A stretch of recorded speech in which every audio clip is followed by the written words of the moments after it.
Hello नमस्कार साथियों, स्वागत है आप सभी का। देखिए, आज हमारी जो बात होगी वो क्लास 12th की हम बात करेंगे। उसमें अपना हिंदी अनिवार्य जो है वो विषय रहेगा, चैप्टर नंबर फर्स्ट रहेगा। पुस्तक अपनी यहाँ पर जो रहने वाली है वो वितान भाग 2 है। और सिल्वर वेडिंग जो हमारा यहाँ पे पाठ रहेगा, श्यामा मनोहर जोशी जो है वो इसके लेखक हैं। आप सबको बता दें कि हमारे यूट्यूब चैनल का नाम एचएस स्टडी टॉक है। इसे सब्सक्राइब नहीं किया है तो जल्द से जल्द इसे सब्सक्राइब ज़रूर करें। चलिए, आज जो है अपने नए तरीके से इसका जो है एक फटाफट जो है वो रिवीजन के तौर पे आप ले सकते हैं, या मैं कहूँ कि आप मतलब बढ़िया तरीके से इसको ज़्यादा नहीं पढ़ के मोस्ट चीज़ें अगर आप इनमें से देखना चाहते हैं तो उसके लिए भी बहुत महत्वपूर्ण है ये।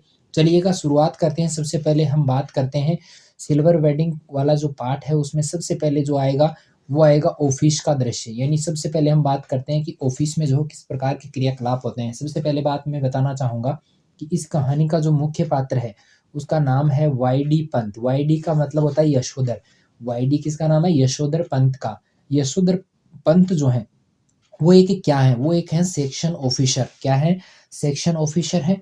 और वे रोज अपनी घड़ी जो है वो रेडियो के समाचारों से मिलाते हैं। बहुत महत्वपूर्ण बात है।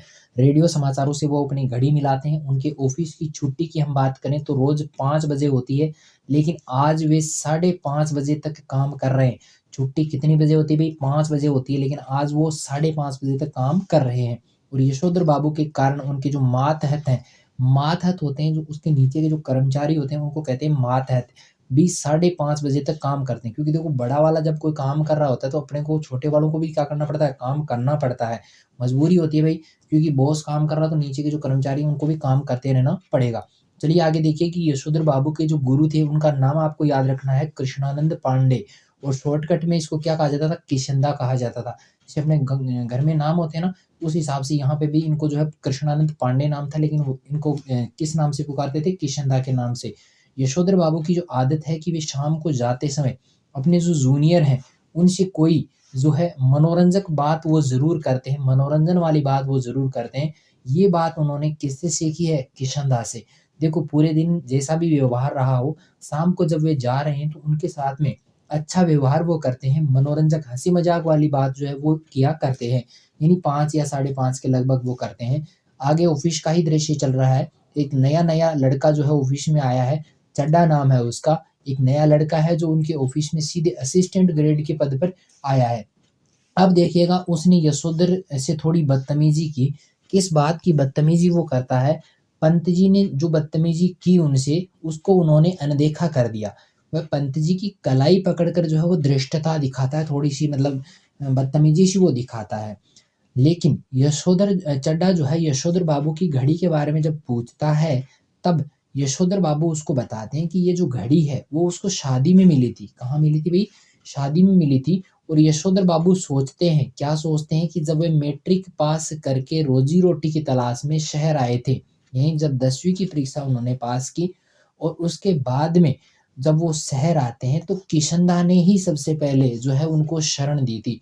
याद रखना है, मोस्ट इम्पोर्टेंट बात है परीक्षा की दृष्टि से। चलिए, आगे देखिए कि किशनदा का परिचय हम थोड़ा-सा देना चाहेंगे कि किशनदा जो है वो एक कुँवारे थे। पहाड़ से रोज़गार की तलाश में आए हुए लड़कों को, पहाड़गंज की बात है, वहाँ से जो है रोज़गार की तलाश में वो आते हैं लड़कों को, तब वो नौकरी नहीं मिलती थी, तो वे अपने क्वार्टर में उनको रख लिया करते थे। ये इनका बहुत बड़ा जो है परोपकारी काम माना जाएगा। आगे हम बात करें तो किशनदा ने यशोधर बाबू को भी मेस का जो है, शुरू में जब आया था तो उसको मेस का रसोइया बनाया था। ठीक है? क्योंकि उनकी उम्र जो थी वो नौकरी करने के लायक नहीं थी, कम थी उम्र, इसलिए रसोइया उनको बना दिया गया। और किशनदान ने देखो क्या किया, यशोधर बाबू को ₹50 उधार दिए। प्रश्न बन सकता है कि ₹50 उधार क्यों दिए? क्यों? क्योंकि वह अपने लिए कपड़े बनवा सके और कुछ पैसे जो बचे वो गाँव भी भेज सके, इसलिए उसको ₹50 दिए गए। उसी समय चड्ढा ने जो है वो ज़ोर से कहा, क्या कहा? कि मेनन पूछ रहा है। अपन भी कुछ ऐसा ही करते हैं, दूसरे का नाम लेते हैं कि आपकी शादी कब हुई थी? तो देखिए, उसके विषय में यशोधर बाबू कहते हैं, now let me see, I was married on on 6th February 6th February 1949 1949। ये डेट याद रखनी है, 6 फरवरी 1949 को इनको मैरिज होती है, ठीक है? और हम बात करें कितने साल हो गए, 25 साल हो गए, तो इसमें 25 और ऐड कर दो तो कितने हो गए, ये हो गया 4। आगे की मैं बात करूँ तो यहाँ पर देखिएगा 4 होने के बाद में 1 हो गया, 5 2 7 हो गए, यानी 1974 की ये बातचीत चल रही है यहाँ पे। ये थोड़ा सा बहुत महत्वपूर्ण है आप सबके लिए कि 6 फरवरी 1974 की यहाँ पर बात की जा रही है। तो मेनन ने 4 भी हिसाब लगा लिया, क्या बोला रे कि many happy returns of the day sir. तो देखिए बढ़िया बात कही।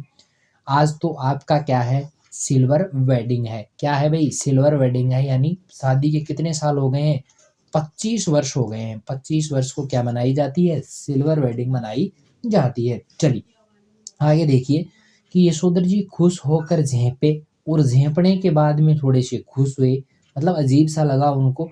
पर ये अदा भी उन्होंने किससे सीखी थी, किसनदास से सीखी है। बहुत इंपॉर्टेंट बात है, ये बात किससे सीखी, किसनदास से। आगे देखिएगा कि चड्डा पंत जी से जो है वो सिल्वर वेडिंग पर चाय मट्ठी लड्डू के पैसे मांगता है। कौन मांगता है भाई, चड्डा मांगता है। किससे मांगता है, यशोधर सिंह से मांगता है।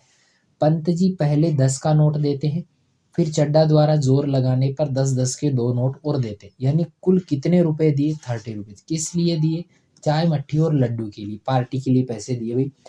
सारे सेक्शन को पता था कि यशोधर बाबू अपने बटुए में हमेशा कितना रुपया रखते हैं रे, 100-150 रुपए हमेशा रखते हैं। और उनका दैनिक खर्च की हम बात करें तो वो जीरो है, नगण्य था। पहले वो कहाँ रहते थे, गोल मार्केट से फिर सेक्रेटरी तक साइकिल पर आते थे, और अभी भी क्या करते हैं, पैदल ही आते, क्योंकि बच्चों का मानना है कि साइकिल तो कौन चलाते हैं रे, चपरासी चलाते हैं, इसलिए ये सही नहीं है। ठीक है, तो ऑफिस का दृश्य हमने पूरा देख लिया है। उसके बाद में अब हम बात करेंगे ऑफिस से जो घर है उस तक जाने का जो दृश्य है उसका वर्णन करते हैं। तो देखिएगा, जब वे दफ्तर से लौटते समय हमेशा क्या करते हैं, बिड़ला मंदिर जाते हैं। उसके उद्यान में बैठकर, जो बिड़ला मंदिर है उसका जो बगीचा बना हुआ उसमें बैठकर वो प्रवचन सुनते हैं, स्वयं भी प्रभु का ध्यान करते हैं। जो है स्वयं जो है बैठकर प्रभु का ध्यान करने की रीति उन्होंने अपनाई। और ये रीति कहाँ से सीखी, ये सीखी है सिर्फ और सिर्फ किससे, एक ही भाई साहब है जिसका नाम है किशन से। चलिए, ये बात जो है उनकी पत्नी और बच्चों को खटकती है। खटकेगी भाई, क्यों नहीं खटकेगी, सही बात है।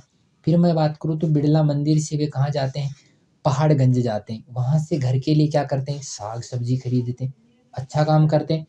वे कभी भी 8 बजे से पहले घर नहीं जाते। कारण क्या है उसका, कि आज देखो, कारण उसका एक ही है कि बच्चों के साथ उसकी बनती नहीं है, इसलिए वो 8 बजे से पहले घर जाना भी नहीं चाहते। आज जब वे बिड़ला मंदिर जा रहे होते हैं तो रास्ते में उस स्थान को देखते हैं जहाँ कभी कौन रहा करता था, किशनदा। और उसमें 3 बेडरूम वाला क्वार्टर हुआ करता था, जिसमें किसी दिन जो है यशोधर बाबू भी रहे थे। और वे गोल मार्केट के क्वार्टर को छोड़कर अन्यत्र नहीं गए थे। कौन नहीं गए थे भाई, यहाँ पे जो प्रश्न आएगा वो कौन नहीं गए थे, तो यहाँ पर जो आएगा वो आएगा किशनदा। आगे मैं बात करूँ तो जब उनका क्वार्टर तोड़ा गया था तो उन्होंने उसी क्षेत्र का एक अन्य क्वार्टर अपने नाम अलॉट करा लिया। तो ये भी अच्छा काम किया ना। आगे मैं बात करूँ तो यशोधर के परिवार को लेके हम चर्चा करें तो देखिएगा, यशोधर जब घर जाते समय किशनदा का स्मरण करते हैं और सोचते हैं कि जब वे सर्वप्रथम दिल्ली आए थे तो किशनदा ने ही उन्हें आश्रय दिया था, रहने का सहारा दिया था। किशनदा जब सेवानिवृत्त हुए, रिटायर हुए, तो उसके कुछ साल बाद में राजेंद्र नगर में किराए का एक क्वार्टर लिया, फिर अपने गांव चले गए। और वहां उनका साल भर बाद में क्या हो गया, देहांत हो जाता है। और यशोधर के परिवार में उनकी पत्नी, 3 बेटे और 1 बेटी है। ये मोस्ट इंपॉर्टेंट सवाल है यहाँ से।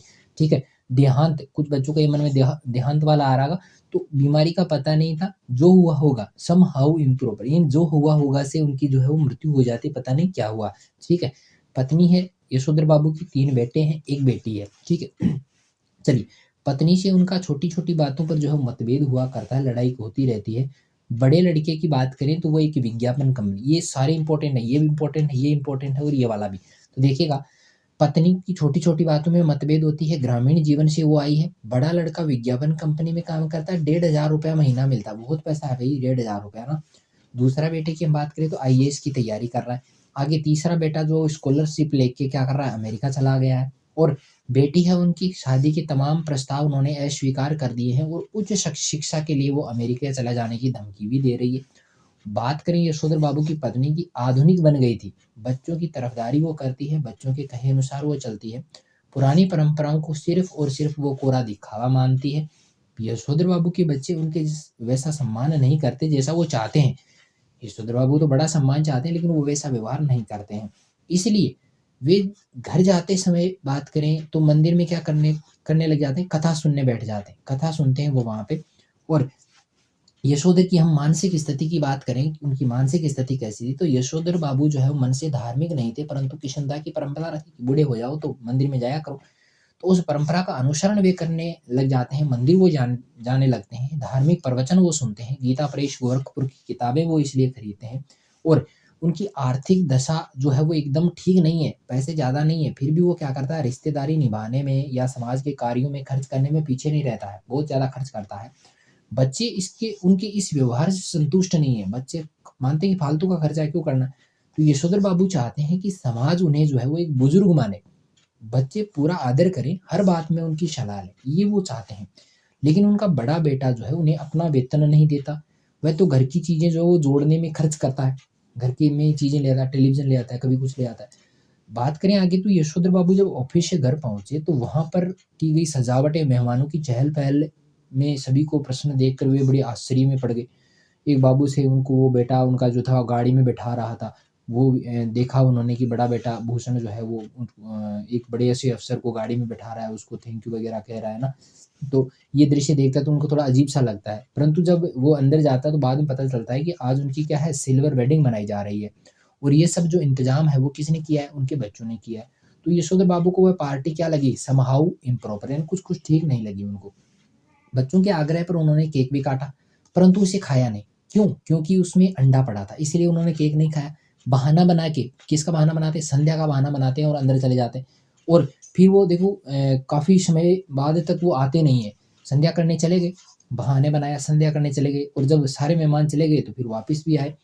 तो सब मेहमानों के जाने के बाद में यशोधर बाबू संध्या से उठकर वापस आते हैं। भूषण उन्हीं एक गुनी उन्हीं जो गाउन है, देखो जब वो बाद में संध्या होने के बाद में उठकर आता है, तो वो बहुत सारे जो सरप्राइज़ हैं, जो गिफ्ट हैं उनको देखता है और एक भी गिफ्ट वो नहीं लेता है।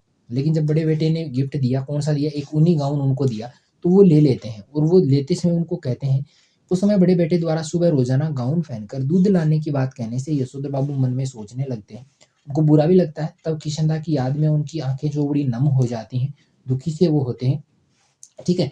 चलिए ये सारी चीज़ें समझ में आई होंगी। हर बार वो एक ऐसे ही जो है स्थिति में रहता है, द्वंद्व की स्थिति में वो रहता है।